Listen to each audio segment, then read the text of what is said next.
Halo Sobat Sukses,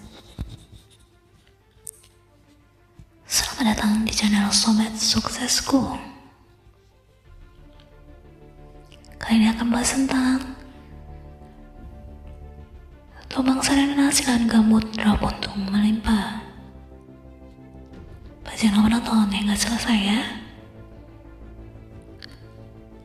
kalau bisa mendapat manfaat dari info menarik kali ini. Di Indonesia sebagai negara tropis yang memiliki wilayah yang luas dan agroklimat yang beragam, mampu menghasilkan berbagai jenis buah-buahan termasuk nanas. Nah, tapi tahukah Anda? Ternyata pada buah-buahan tropis lainnya, nanas ini bisa dilakukan dengan gambut. Kini nanas madu banyak ditanam di lahan gambut seperti Kalimantan Tengah, Kalimantan Barat, dan Kalimantan bagian utara, Sarawak atau Malaysia. Nanas madu selain ditanam secara hamparan juga diintegrasikan dengan tanaman perkebunan seperti tanaman karet yang berumur di bawah 5 tahun sehingga dapat menambah pendapatan. Petani karet seperti di Kecamatan Cabiren, Kalimantan Tengah. Nanas juga dapat diintegrasikan dengan tanaman kelapa seperti di perkebunan di lahan kebun Riau. Umumnya orang bilang tanah gambut itu masam,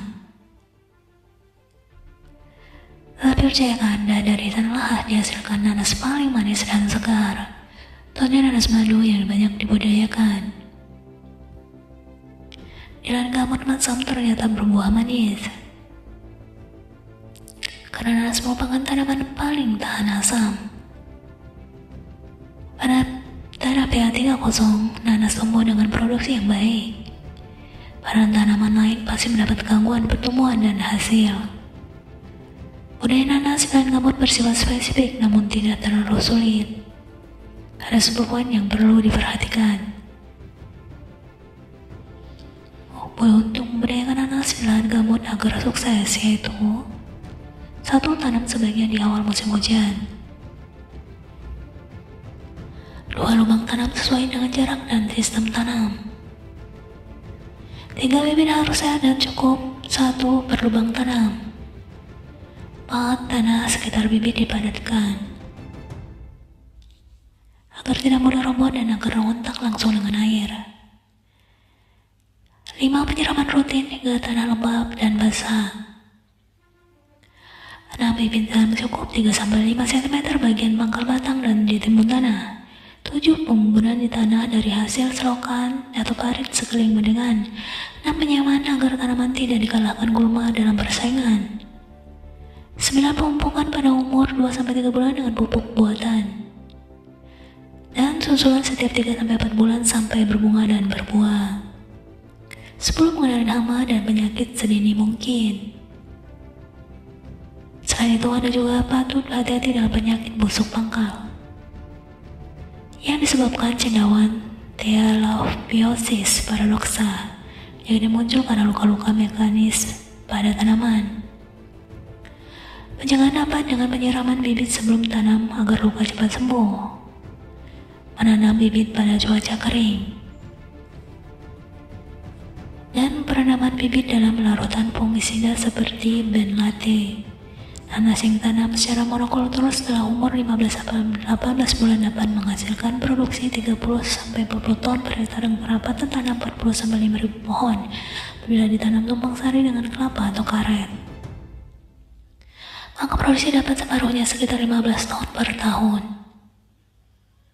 Pertama, panen akan dengan kerapatan tanam 20.000 pohon per hektar, dan sehingga panen pada tahun kedua apabila setiap petani mengusahakan seluas 2 hektar. Dan harga nanas sekarang 1.500 per kilo, maka diperoleh penerimaan sebesar 30.000 kilo kali 1.545 juta rupiah. Wow. Apabila dikurangi dengan biaya bibit,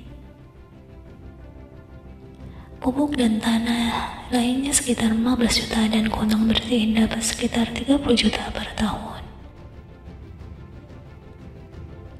Hasil nanas ini merupakan sampingan bagi petani kelapa atau karet. sehingga pendapatan petani meningkat dengan hasil nanas sebagai tambahan. Bagaimana? Silahkan mulainya dengan berkebun nanas. Demikian sedikit sharing bisnis usaha mandiri buat teman-teman semua.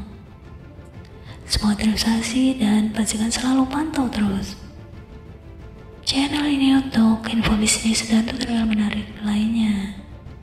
Jangan lupa subscribe dan nyalakan notifikasinya ya sobat sukses, agar kamu bisa update video selanjutnya mengenai aneka informasi tentang dunia bisnis peternakan dan perkebunan.